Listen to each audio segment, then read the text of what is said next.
Hello guys, welcome back to my YouTube channel Dim's girl Madhumita.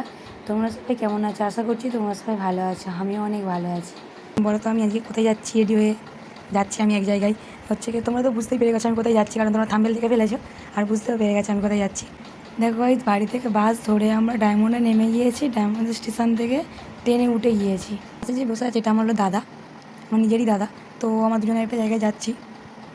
বাইরের প্রকৃতিটা guys একদম সেই খুবই সুন্দর লাগছিলো। বাইরের প্রকৃতিটা মানে অনুভব করলে ও মানে বুঝিয়েও মানে বোঝালেও কম বোঝানো হবে, মানে অনুভবেও বোঝা যায় কতটা সুন্দর লাগছে বাইরের প্রকৃতিটা।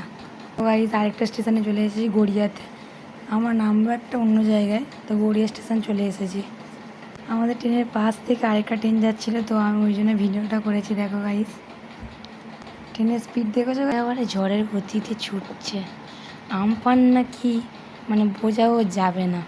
দেখো গাইস, আমরা ঢাকুরিয়া স্টেশনে নেমেছি। ঢাকুরিয়া স্টেশনে নেমে হেঁটে যাচ্ছি 10 মিনিটের পর। রিক্সাতে করেও গেলে হতো, আমার দাদা তো জানি রাস্তাগুলো, ও আগে কলকাতায় পারে কাজ করতো, তো ওই জন্য রাস্তাগুলো জানি। আর আমার পিসির বাড়িও যাদবপুরে, তো ওই জন্য রাস্তাঘাট আমার টুকটাক মোটামুটি জানি। তো আমরা 10 মিনিটের পর যাচ্ছি হেঁটে আপাতত এখন।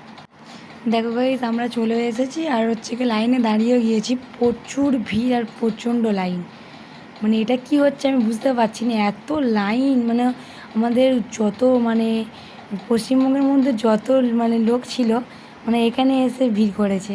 প্রচণ্ড ভিড় আর লাইন তো মাথা খারাপ করে বাবা। দেখো প্রচণ্ড বৃষ্টি হচ্ছিলো, আমি একটা রিক্সাতে বসেছিলাম। ওদিকে লাইন, তো একটা দিদিকে বলেছিলাম যে আমি এখানে আসি, তো বলেছে আমি একটা রিক্সাতে বসে টিফিন করছিলাম। বাড়ি থেকে টিফিন করে খেয়ে এসেছিলাম, আর এখানে তো মানে কি বলবো, এসে খুব খিদে পেয়ে গেছি আর জলও খাচ্ছিলাম আর টিফিনটাও করে নিচ্ছিলাম। যে রিক্সাতে বসেছিলাম গাড়ি, সেই রিক্সার উপরেই গাছটা মানে গাছে ফুলটা ছিল, আর আমি হাত দিয়ে পেরে হচ্ছে কানের পাশে লাগিয়ে দেখে ফটো তুলছিলাম। ভালো লাগছিল, ফুলটা খুব সুন্দর ফুল, আমাদের বাড়িতেও আছে, এখানে দেখলাম তাই নিয়ে দেখছিলাম।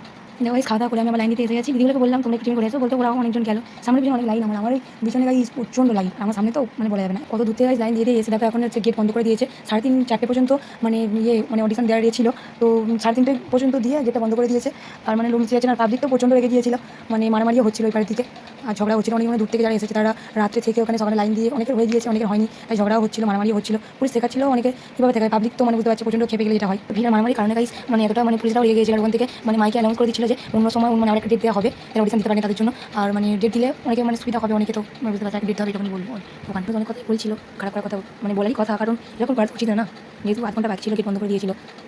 খারাপ দেখে মানে খুব হাসিও লাগছিল, আর মনে কেমন একটা হচ্ছিল। অনেক বয়স্ক দিদারা এসেছিল, ঠিক আছে, অডিশন দিতে। তো আমি তো দেখছি বাবা কত বয়স হয়ে গেছে দিদাগুলো, আমরা তো ইয়াং, আমাদের এরকম হচ্ছে, দিদাগুলোর কতটা কষ্ট হচ্ছে। তারপর আমি ঢাকুরিয়া স্টেশনে আবার চলে এসেছি। এসে হচ্ছে এখানে ঘুগনি মুড়ি খেয়ে নিয়েছিলাম, মানে কি বলবো প্রচণ্ড কষ্ট হয়েছে। আর গেট বন্ধ হয়ে গেছে, অডিশনে দেওয়া হয়নি, খুব বিরক্ত বোধ হয়ে চলে এসেছি। আর ওখানে তো অনেক মানুষের মানে অনেক ইচ্ছা আছে, শুনছিলাম অনেকে বলছিল মানে যেন একটা গাইছে, মানে কিছু কিছু মানুষ মানে অনেক টাকার মানে থাকলেও তাদের সুখ থাকে না। কিছু কিছু মানুষ গল্প করছিল আমাদের কাছে, মানে কি বলবো কতটা খারাপ লাগছিল শুনে ওদের কথাগুলো। তারপর দেখো ট্রেন তো চলে এসেছে গাইজ, আমি ভিতরেও বসে পড়ে গেছি। ট্রেনেরও ভিতরে প্রচণ্ড ভিড়, কিছু করার নেই গাইজ। তারপরে আমরা ট্রেনে উঠে পড়েছি, তারপরে বাড়িতে চলে আসছিলাম ট্রেনে করে লেবে, তারপরে মানে ইয়েতে অটো হোক বাসে হোক যাতে মানে উঠে বাড়িতে চলে এসেছি গাইজ। তোমরা সবাই ভালো থাকবে, সুস্থ থাকবে। আজ এই পর্যন্ত গাইজ, টাটা।